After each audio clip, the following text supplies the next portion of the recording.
The 2025-26 Premier League season promises to be one of the most exciting yet, with every single club seemingly getting some very good bits of business done. Of course, you start with Arsenal. Martin Zubimendi, he's officially been announced as an Arsenal player. Noni Madueke is virtually a done deal, reportedly. Viktor Gyökeres is supposedly round the corner, not yet done. A few Arsenal fans are getting a little bit squeaky bum time over that one, but still, I think that one's probably going to get done because the player seems keen. Then, of course, you've got Chelsea, who've spent just under 200 million so far, and reportedly planning to spend more so far. Gittins, João Pedro, Liam Delap, Esteval Willian, Esugo, Sarr. Unbelievable bits of business by Chelsea so far, and of course they're playing in the FIFA Club World Cup and they're adding to a squad that has already got a taste for silverware, so Chelsea are definitely going to be ones to watch next season. It's exciting times to be a Chelsea fan. Then of course even more exciting is to be a Liverpool fan right now, considering the signings they've made. Jeremy Frimpong, Milos Kerkez, and arguably the hottest prospect in European football, Florian Wirtz. Unbelievable. And of course, it doesn't stop there for Liverpool. They're not done yet. They are being linked with Isak, which Newcastle will likely be rejecting every single bid coming their way. And Isak has got Champions League football to play at Newcastle, so that's going to be a very difficult deal for Liverpool to get done. But still, they are targeting elsewhere if they don't get Isak. Ekitike, an unbelievable talent to come into Liverpool. And then, of course, you got Manchester City, my football club, who I was hoping were going to get busy in this particular transfer window, and they're doing exactly that.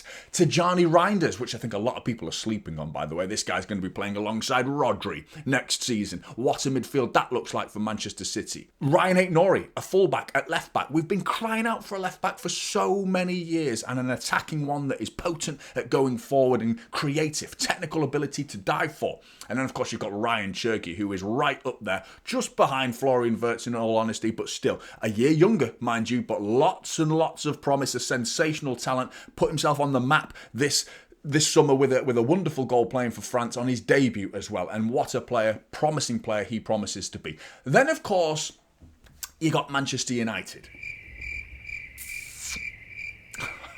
A little bit harsh there with the sound effect, but still, you know what I mean. I mean, there's not much going on. This is a football club that finished 15th, failed to win silverware last year. They got all the way to a Europa League final against a side called Tottenham Hotspurs. And Tottenham Hotspurs, what are they doing right now? They're going out and signing Mohamed Kudus, one of the most sensational dribbling talents in world football. A dangerous, dangerous player that could be a very exciting prospect for Tottenham Hotspur fans. And then, of course, Morgan Gibbs-White, who was linked to my club, Manchester City, in recent times. But Manchester City seemingly didn't want to spend 60 million, but Spurs had no problem doing that. But building on the success, winning a trophy. Of course, Manchester United have made a signing, of course. Matheus Cunha. Is that enough?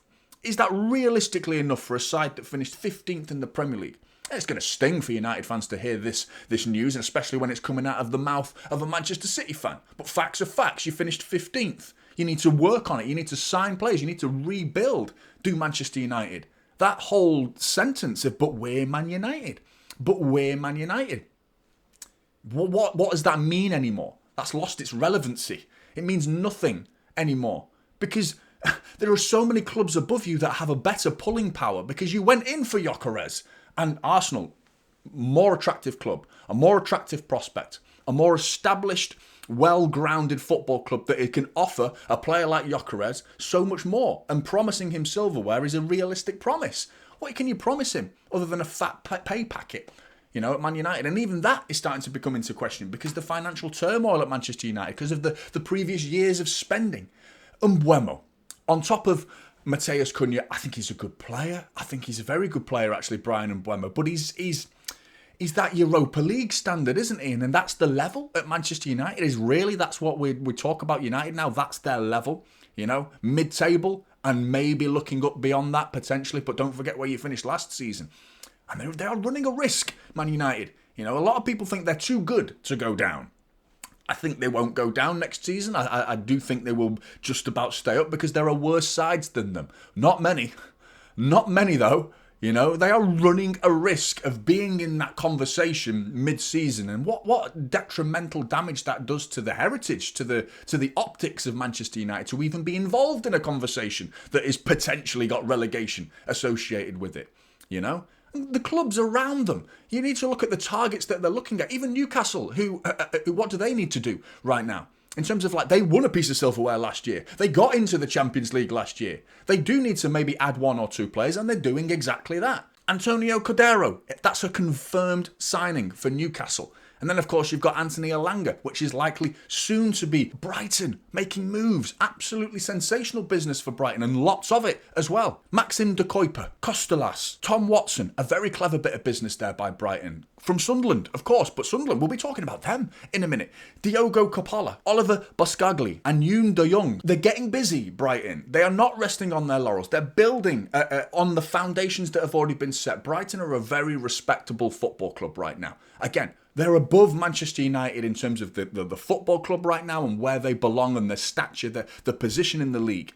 They are above Manchester United, and they are building on that, while United are sleeping. Potentially Mbeumo, Cunha, and arguably a goalkeeper in Emi Martinez. But again, I've already mentioned relegation, so who you could be going up against? Sunderland, what are they doing? They're signing Adingra, Habib Diarra, Enzo Lefi, Chemsdeen Talbi, Noah Sadiki, Mandava.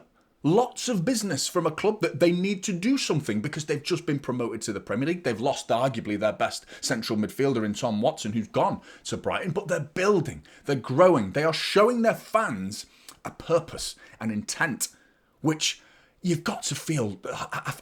Dare I say I feel sorry for United fans? Nah, I don't. As a City fan, I don't, unfortunately. I have very little sympathy. But you know, I've got mates who've given up season tickets now, you know, because it's not the club they recognise. I mean, you want to try losing 2-1 to York, try losing to Stockport County down in League One, and then come to me and tell me, what sort of club do you recognise? That's low. That's where it gets low, and you stick with your team no matter what, as far as I'm concerned. But still, Manchester United, times have changed, and the starting 11, what are they going to look like next season? This is a potential starting 11 if Manchester United were to sign all the players that they've been linked with Cunha is a definite because he's already signed, of course. Bryan Mbeumo and Emi Martinez going in net. But that back three in front of them, I'm sorry, but that's leaky. I think you can probably safely say that Emi Martinez may grab United a few extra points over the course of a season, but that defence in front of him is going to keep him busy. It's going to keep him busy. No two ways about it. And Cunha and Mbeumo and Højlund, who can't hit a barn door with a banjo, absolutely useless in front of goal. And he could potentially be leaning the line, wasting all the opportunities that Cunha and potentially Mbeumo provides for him.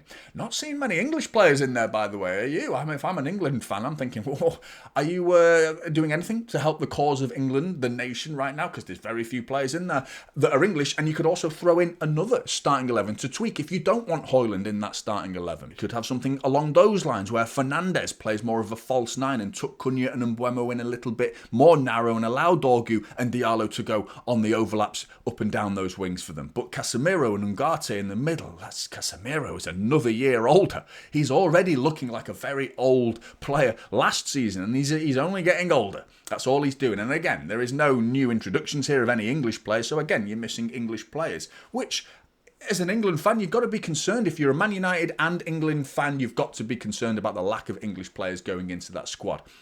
Ruben Amorim, you've got to feel sorry for him to somewhat degree. You've got to be backing the manager. If you expect him to do well and you want him to do well, then surely you back the man. You give him the tools he needs, because he's got a very specific blueprint. He knows what he wants to do. It's a system that he's stuck by and he's regimented. He ain't budging. That's his system. He has to stick by it. So give him the tools he needs to produce some quality football with that system. And if you don't do that, then what are you expecting for next season, Manchester United fans? I really want to hear your thoughts on this one. Get in the comments below. Make sure you like and subscribe to Transfer News Live. Let me know your thoughts and your projections and your predictions going into next season as to what you expect from Manchester United. Is it another dwindling season in the bottom half of the Premier League table? Or could Ruben Amorim pull a rabbit out of the hat and do a bit of magic and work his magic on the players that he's already got? And signing Mbeumo, Cunha and Emi Martinez, would that be enough to get United further up that table? Let me know your thoughts, like and subscribe. Take care, and I'll see you in the next one.